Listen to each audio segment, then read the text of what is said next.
당근에서 중고 물품을 자주 구매하시나요? 저렴한 가격에 이끌려 물건을 샀는데 왠지 마음이 불편했던 적은 없으신가요?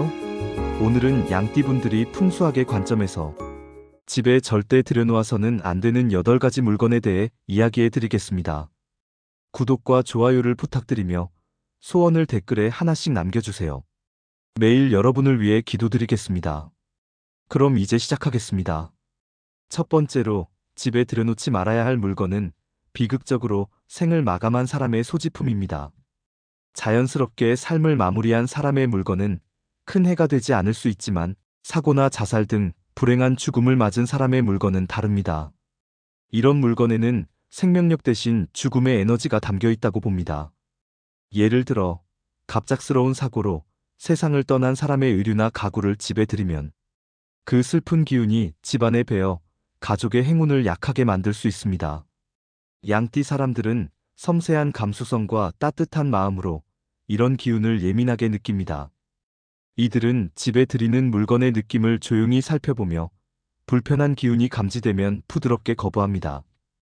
가령 중고 시장에서 싼 소파를 봤더라도 그 기운이 낯설게 느껴지면 양띠의 감성이 작용해 선택을 피합니다. 두 번째로 파산한 가정에서 나온 물건도 집에 들이지 말아야 합니다. 옛사람들은 망한 집에서 나온 물건은 찻잔 하나라도 가져오지 말라고 했습니다. 이는 몰락한 가정의 불운한 기운이 물건에 스며 있다는 믿음 때문입니다. 가전제품, 가구, 심지어 작은 장식품이라도 망한 집에서 나온 것이라면 집안에 나쁜 영향을 줄 수 있습니다. 반면 번영하는 가정이 이사하며 나눠주는 물건은 생동감이 있어 좋은 기운을 전해줍니다. 양띠 사람들은 평화와 아름다움을 사랑하며 주변 상황을 세심히 살핍니다. 예를 들어 파산한 친구가 준 책장을 받기보다는 성공한 지인이 나눠준 책장을 선택하며 기운의 흐름을 따릅니다. 이는 양띠의 온화한 성격과 예술적인 감각이 드러난 사례로 집안의 조화를 지킵니다. 세 번째는 중고 의류, 특히 사망자나 몰락한 사람의 옷입니다. 옷은 사람의 에너지와 밀접하게 연결된 물건으로 풍수학에서는 이를 신중히 다룹니다. 비극적으로 생을 마감한 사람이나 몰락한 사람이 입던 옷은 부정적인 기운을 품고 있어 입는 사람에게도 영향을 미칠 수 있습니다. 중고 의류 시장에서 저렴하게 파는 옷 중 일부가 이런 배경을 가질 수 있으니 조심해야 합니다. 양띠 사람들은 예술적인 감각과 따뜻한 감성으로 중고 옷의 느낌을 세밀히 살핍니다. 예를 들어 할인된 코트가 왠지 무겁게 다가오면 그 기운을 의심하고 조용히 포기합니다.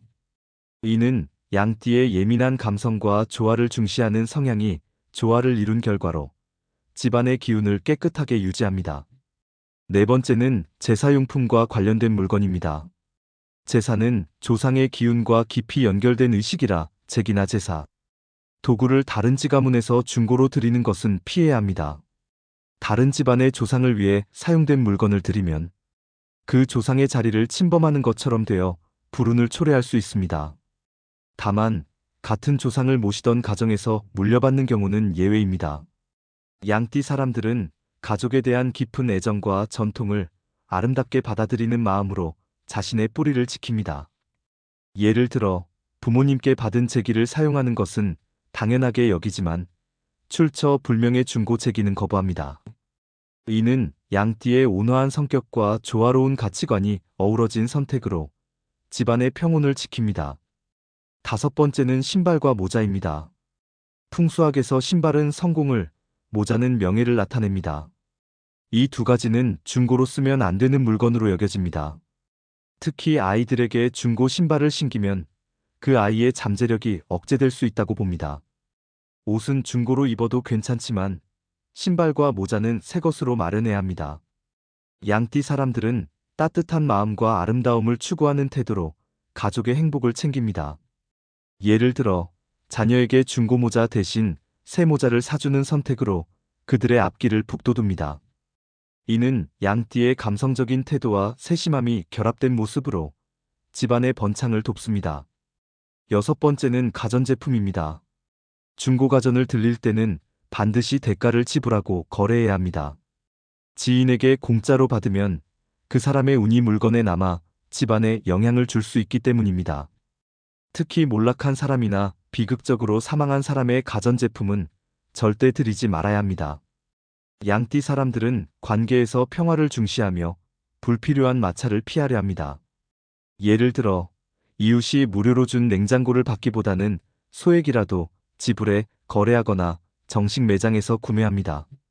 이는 양띠의 부드러운 태도와 실용적인 판단이 반영된 사례로 집안에 불쾌한 기운이 들어오는 것을 막습니다. 7번째는 죽은 것 또는 생기를 잃은 물건입니다. 죽은 나무, 말라가는 식물, 병든 동물은 생명력을 방해하는 요소로 집안의 운을 떨어뜨립니다. 병든 동물을 데려오려면 내가 그 동물을 회복시킬 수 있는지 먼저 점검해야 합니다. 양띠 사람들은 생명에 대한 따뜻한 애정과 환경을 아름답게 가꾸려는 감각으로 집안의 생기를 유지하려 합니다. 예를 들어 식물이 계속 시들면 그 이유를 찾아 고치고 병든 동물 대신 건강한 식물을 들여 생기를 북돋웁니다. 이는 양띠의 온화함과 생명을 소중히 여기는 성향이 나타난 것으로 집안의 긍정적인 에너지를 강화합니다. 마지막 8번째는 선물에 관한 이야기입니다. 앞서 말한 금기 물건이 아니라면 선물은 집안에 활력을 불어넣는 가장 좋은 방법으로 간주됩니다. 선물을 많이 받는 집은 좋은 기운이 머무는 곳이고 선물을 주는 것도 긍정적인 에너지를 나누는 일입니다. 양띠 사람들은 관계에서 따뜻함과 아름다움을 중시하며 선물을 통해 좋은 기운을 주고받습니다. 예를 들어 지인에게 받은 장식품으로 집을 꾸미며 분위기를 밝게 만들거나 친구에게 선물을 주며 마음을 나눕니다. 이는 양띠의 예술적인 감성과 사교성이 조화를 이룬 결과로 집안에 생동감을 더합니다. 당근 거래 시 꼭 기억해야 할 점을 알려드리겠습니다. 무료로 받지 말고 적은 금액이라도 지불하세요. 돈을 내면 이전 주인의 운이 넘어오는 것을 막을 수 있습니다. 풍수학에서는 물건을 공짜로 받으면 그 물건에 얽힌 사람의 에너지가 따라온다고 봅니다. 특히 지인이 그냥 가져가라며 준 물건이 어려운 배경과 관련이 있다면 집안에 불쾌한 기운이 스며들 수 있습니다. 예를 들어 이웃이 무료로 준 세탁기가 그들의 힘든 시기를 겪은 물건이라면 그 무거운 에너지가 집으로 옮겨올 수 있습니다. 반면 소액이라도 지불하면 거래가 명확히 끝나며 기운의 연결이 끊어진다고 여겨집니다. 그러니 가까운 사이라도 1,000원이라도 드릴게요라며 작은 대가를 지불하는 습관을 가지세요. 지금까지 양띠분들이 전하는 풍수학적 조언을 통해 집안의 기운을 지키는 법을 설명드렸습니다. 작은 실천으로 집에 좋은 에너지를 채우시면 삶 곳곳에서 기쁨과 풍요가 샘솟을 것입니다. 오늘 내용이 도움이 되셨다면 구독과 좋아요 부탁드리며 오늘도 복이 가득 넘치는 하루 보내세요. 감사합니다.